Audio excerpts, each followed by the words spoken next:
Ranger Bill, warrior of the woodland, struggling against extreme odds, traveling dangerous trails, fighting the many enemies of nature. This is the job of the guardian of the forest, Ranger Bill. Pouring rain, freezing cold, blistering heat, snow, floods, bears, rattlesnakes, mountain lions. Yes, all this in exchange for the satisfaction and pride of a job well done.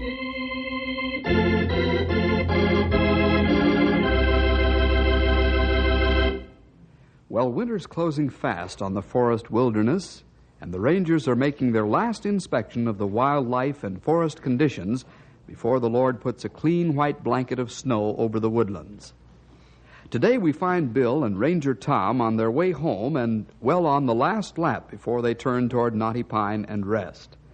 And before you know it, they'll be into the story, The Hermit.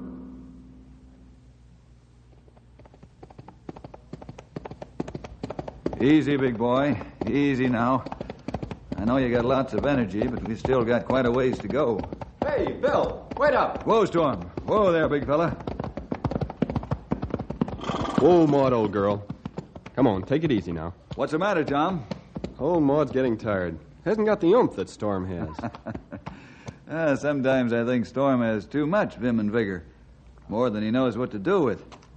Not only that, he's 5 years younger than Maud. Now we better rest the horses here. Yeah, this sure is rough country. Bill, what say we dismount and walk a bit, eh?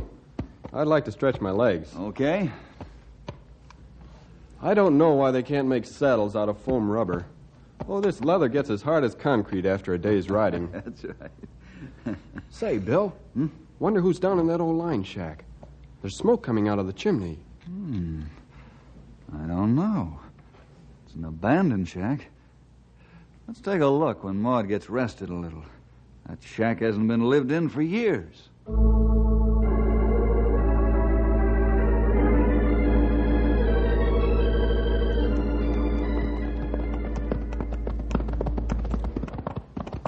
Well, guess whoever's in there doesn't want much company. He must have heard us. Strange he didn't come to the door. Yeah. Of course, there could be something wrong. Could be. Take a look, huh? Bill, somebody just looked out the window. Yeah. Something funny here, all right. After I dismount, you take Storm and get away. We're going to find out what's going on. Bill, I think the door's opening a little. Never mind getting off that horse, Ranger. The man's got a right to live alone and in peace in his own house. Now get out of here before I start throwing some lead. He's got a gun on us, Bill. All right, mister. Don't mean any harm. Just trying to be neighborly, that's all. See you some other time. Never mind. Just keep away from here if you want to stay healthy. Now get. All right. So long. Let's go, Tom, before the fireworks start. He isn't joking. Right. Come on, Storm. Let's go, boy. Come on.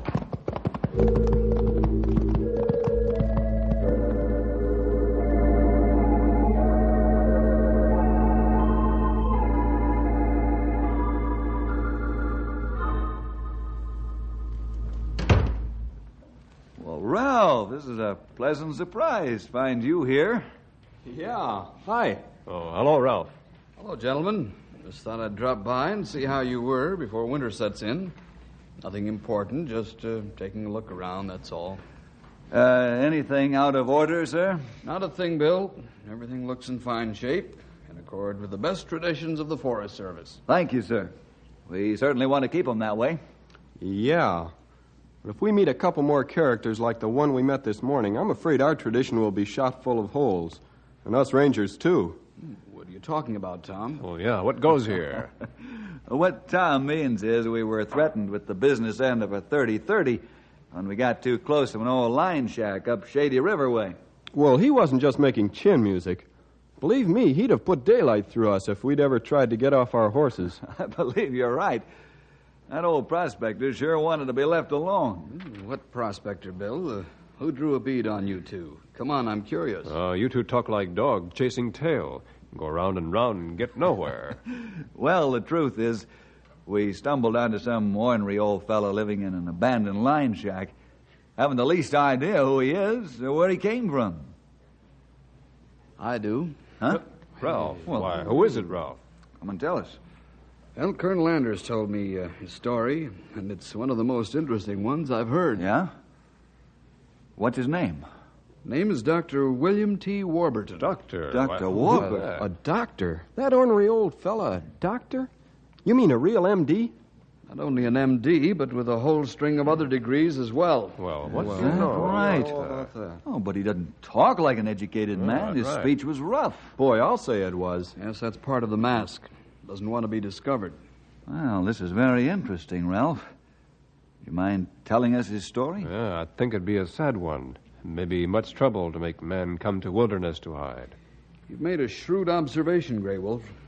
The story goes back about 2 years ago into the operating room of a large hospital in the East. Dr. Warburton was about to perform a critical brain operation, which was not unusual, except that the patient was a very dear friend of the doctor's. In fact, the best friend he'd ever had. The patient is completely under, Doctor. Very well, nurse. Pulse. 73. Respiration. 17. Dermatome. Yes, sir. Cole, when are you going to learn how to put an instrument into the surgeon's hand? I want to feel the handle of that knife sting my palm from now on, understand? Yes, doctor. Good. Tissue. How's that, sir? Oh, you're a good intern, Cole. Hemostat. Retractor. Sponge. Hemostat. Forceps.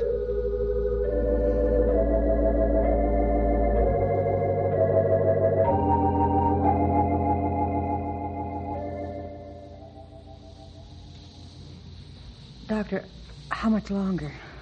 1 hour. You can have a relief nurse take over if you're tiring. Clear that field, Cole. Yes, sir. Very little blood. Prepare 30-day chromic sutures. Now, second phase. Yes, sir. Doctor, the patient's beginning to show the strain of long anesthesia. Cole, 10 cc's of adrenaline. Quickly. Right here, doctor. Inject. Hurry, Doctor. Pulse and respiration are failing. Yes, nurse, yes. Knife. Knife, someone... Never mind, I'll get it. Doctor, the patient. What? Cole, 20 cc's at once. Here's a syringe, doctor. I've got it. Dr. Warburton. Cole, I've failed. I've killed my best friend.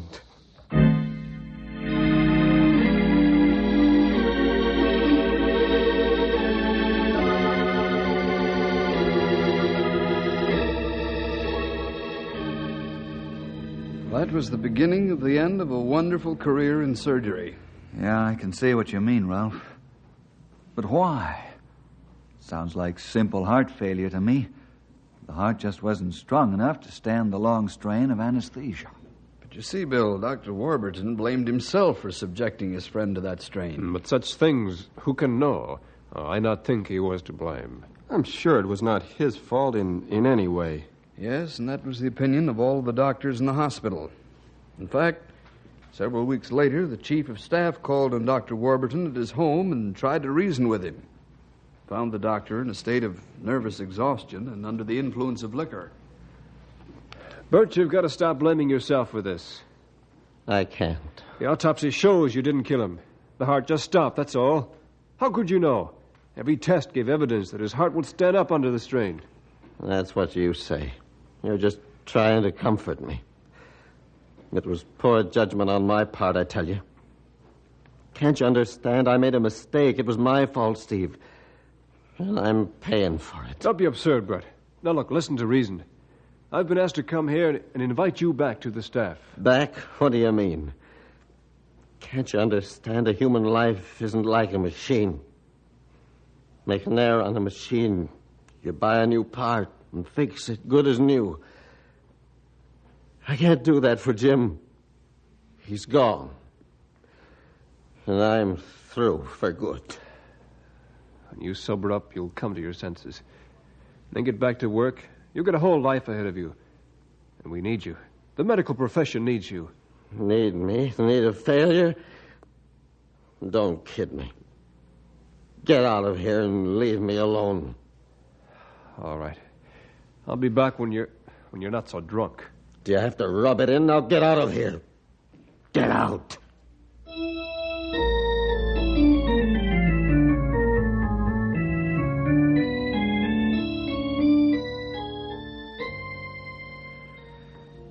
It's too bad.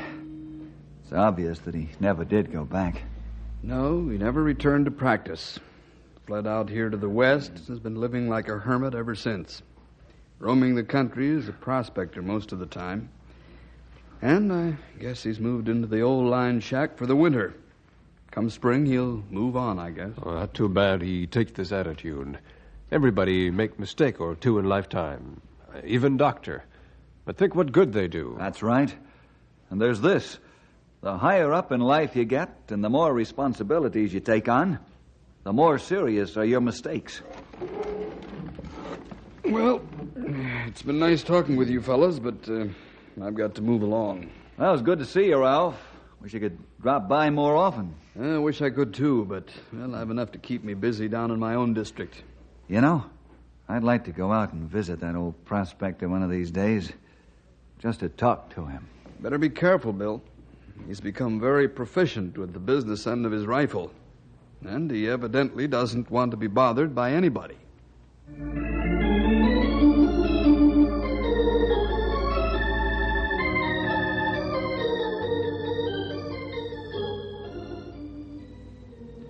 You wait here, Storm, and behave yourself like a good fella.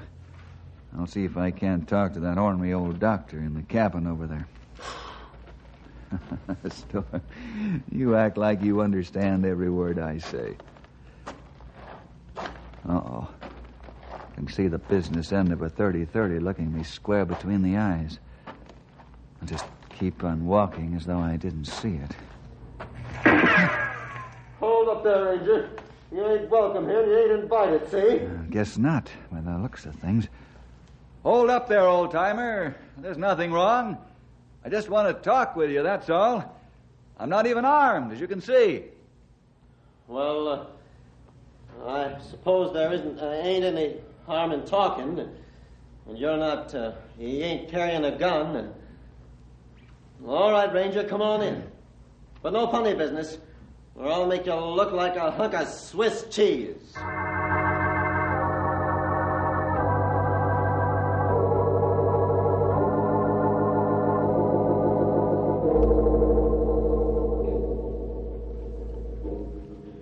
No, you ain't such a bad young feller after all.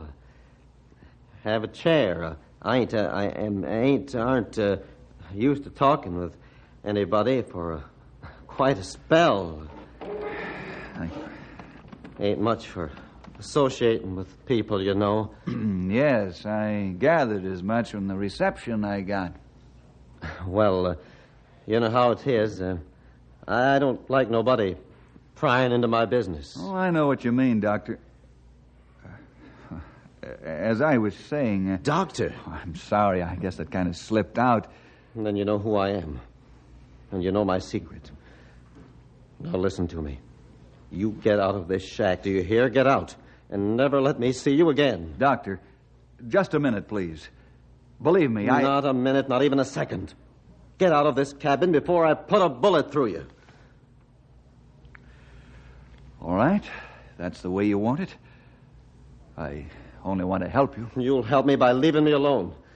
You understand? Leave me alone.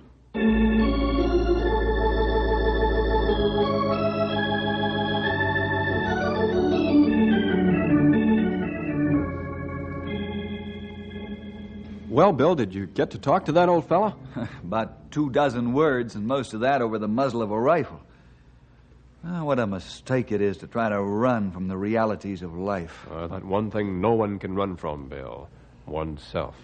It's too bad, Grey Wolf, especially in the case of Dr. Warburton. Because medical science needs him, and sick people need him even worse. Incidentally, Tom, he's not an old man, even though he looks like one. Hey, wait a minute. Listen. Hey, fellers! Stumpy, what's the matter? You got trouble. Trouble enough, you fellers. There's a mountain climber laying on a ledge way up on the side of Old Baldy, and he's got a busted head. Oh, why don't they bring him down? You got to have experience and equipment to do this job. Must have thought he was a human mountain sheep or something. Somebody's got to get him off of there. Well, you come to the right place, Stumpy. We do it. How? Sounds like it's going to be tough. Tough or not, let's not stand around and talk. Tom, you get a doctor from the hospital and bring him here. We'll leave instructions just where we're going. Stumpy, Grey Wolf, let's go. We're going to climb Old Baldy and get that man down if it's the last thing we ever do.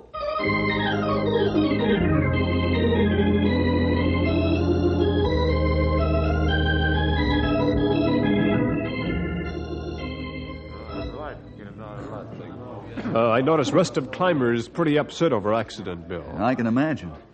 This fellow's rope must have been severed on the sharp ledge. Stumpy, you stay here. Keep our rope straightened out. And keep the floodlight on that ledge. Keep rope straight. Most important when we climb. Yeah, don't worry none about that, sonny. I'll keep 'em straight, all right. I've climbed more mountains than there is on the map of the United States. Now, you fellers, be careful. I sure wish I had a skyhook. It would be easier.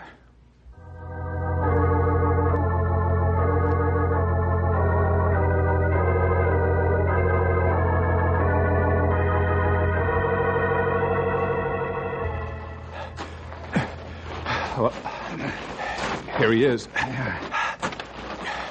He out cold as ice cube. Maybe you better hurry and lower him. About 200 feet down. I think you're pretty close to right, Grey Wolf. You take a look at our injured friend while I signal Stumpy to drop the small line. Rig the harness so we can lower him as soon as we get the heavy rope up here. Okay, Bill. Stumpy! Watch the line! Stumpy! Watch the line! Okay! Let her drop!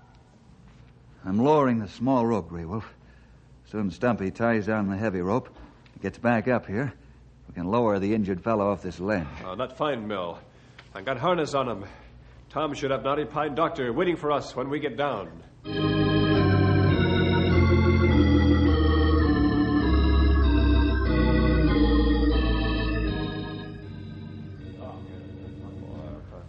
Well, Doc, what do you think? Pretty bad, huh? Yes. I'm afraid he's suffered a severe injury to the brain. He's in critical condition. I'm afraid he's done for unless the right operation is performed. Can't you do it, Doctor? No. Dare to undertake the delicate surgery needed in this case. In fact, there are only 2 men in the country who are proficient enough in the Warburton technique. And they're way across the ocean now on vacation. Warburton technique? Why, Oh! Stumpy, can't you stand on your own 2 feet? Sorry, sonny. I'm just an old man, you know, and my foot slipped. What were you going to say about the Warburton technique? Hey, where's Bill? He gone. Just like that. Oh, say, that's right. Where did he go and why? He was standing here He'll be back, Doc. Don't worry. I better see what you can do for this poor feller here. Yes. I mean, he can certainly make the last minutes of his life a bit easier for him. I'm surprised that Bill's running out on us. I wonder... Don't worry. He'll be back.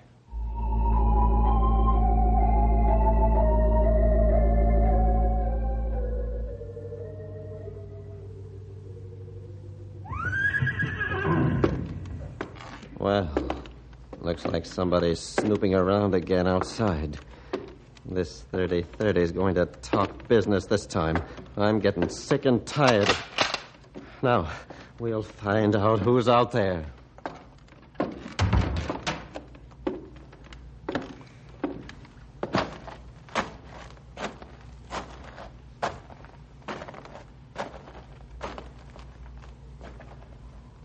Hold it right there, Doctor. And don't turn around if you want to stay alive.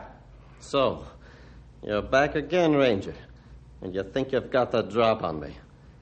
I'd just like to get one crack at you with this rifle. I'm not joking, Doctor. I said don't turn around. Drop that gun, now. All right. Since you seem to be in command right now. Step back 3 steps and turn around.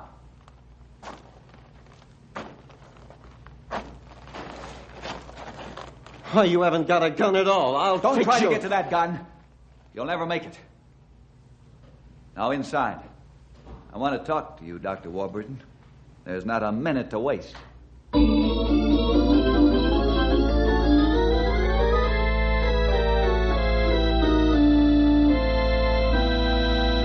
No, I can't and I won't operate on this man. And that's final. You've got to, Doctor.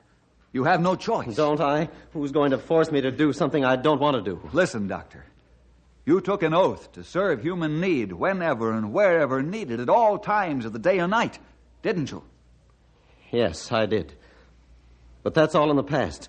I'm not a doctor anymore. Can't you get that through your thick head? I'm not bound. Doctor, there's only one thought that's going through my thick head, and that is that here you stand arguing with me while a man's life is ebbing away. Don't you care? In your hands and in your mind is the power to save this man's life, and you refuse to do it. Dr. William Warburton, with all that ability at your command, you're a murderer. And you'll stand charged as such before God and before your fellow man if you don't do what you can. Don't you understand? The death of your friend was a tragic one, Doctor. I know, but it was only a mistake. Can't you see that? An error in judgment that any doctor in the world might have made. Yes, I can see that. But now, you're deliberately letting a man die. And insofar as you do, you are guilty of this man's death. Aren't you? I don't know. I haven't practiced in years. I'm afraid. But you could take a look at the man. That's the least you could do.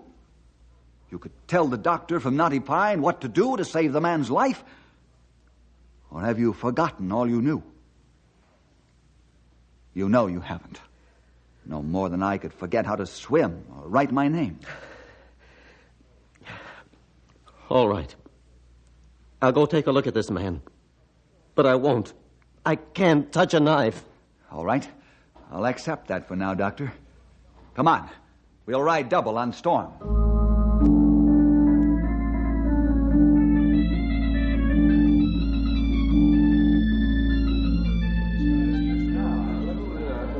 Who is this man you brought, Bill? He's certainly a doctor. Seems to know his stuff. He is a doctor, and a good one. One of the best in the United States. I'll tell you more later. He seems to have finished his examination. What do you think, Doctor? Is he going to die? Yes, I'm afraid there isn't much we can do for him. Poor fella. You have it wrong, Doctor. There isn't much we can do for him, but there's a lot you can do for him. You can save his life. Can't you? See here, Bill, I don't get this. How can this man save his life? The patient needs brain surgery. Unless... Yes, Doc. What were you going to say? Never mind. If this man is a surgeon, whatever he needs will get my fullest cooperation. I've a complete emergency kit with me, including anesthesia. Thank you. Well, Doctor, what do you say? We haven't much time, you know.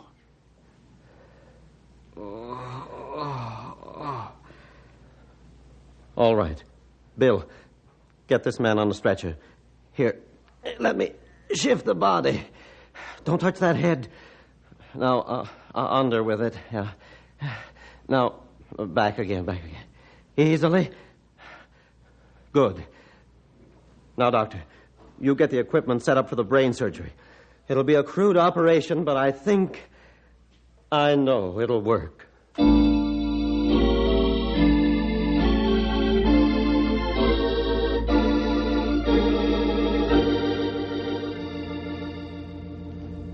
Ready? Good. Instruments. Tourniquet bandage. Now, inject the sodium pentothal, Doctor. Right. Knife, please, Bill. Here, sir. Tom, reflect that mirror a few degrees more this way. Fine. Now pray. Oh, God, help me to remember. Second knife, please. Yes, sir. How long will it take? I think about 15 minutes. This is only an emergency. If I can repair the damage temporarily, the man will live. Hemostat, please. Here.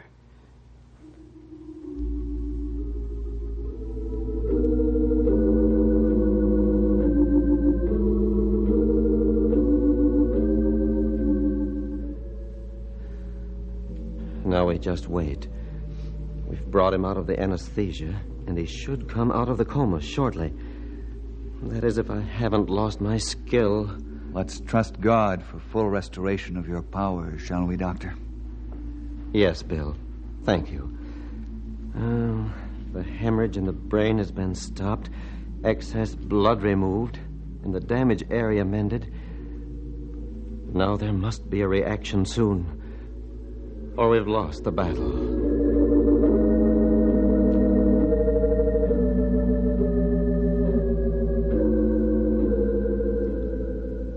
"5 minutes, Doctor. How will we know when he comes out of it?" He'll open his eyes for a moment, then fall asleep.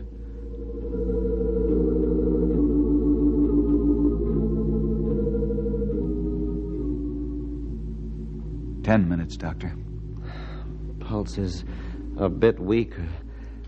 I hope we weren't too late, Bill. But I'm a little afraid. How much longer do we have before we'll know, Doctor? 5 minutes, and we'll know the answer.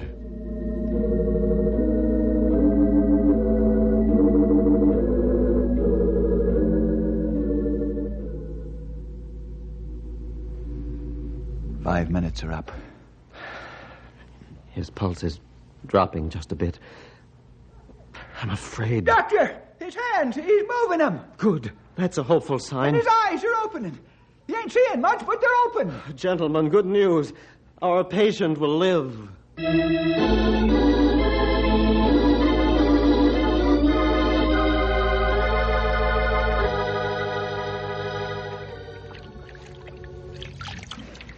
Well, gentlemen, I'd say the operation was a success. His pulse and respiration are weak, but steady. Before we move him, he'll need a transfusion, of course. Well, I'll gladly give blood, Dr. Warburton. And I'll do the same if you could use the blood of a dried-up old fossil like me. Ain't much good except just to keep the old pump going. What's the matter, Doctor? Nothing really, Bill. I just happened to think that's the first time I've laughed since I ran away from the world.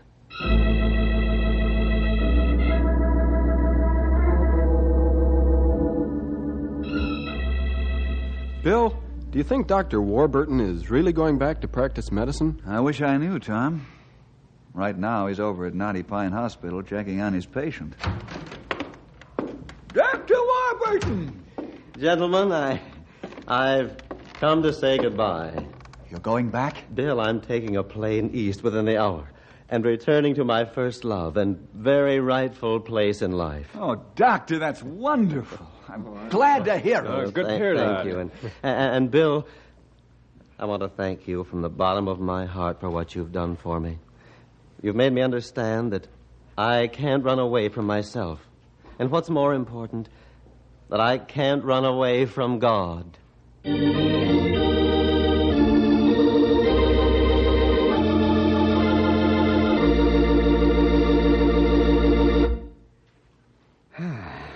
Well, it sort of gives you that satisfied feeling to know Dr. Warburton has returned to his true calling in life. Certainly true, boys and girls, that you can't run away from yourself any more than you can run away from God. Be sure to listen again next week at this same time for more adventure with Ranger Bill!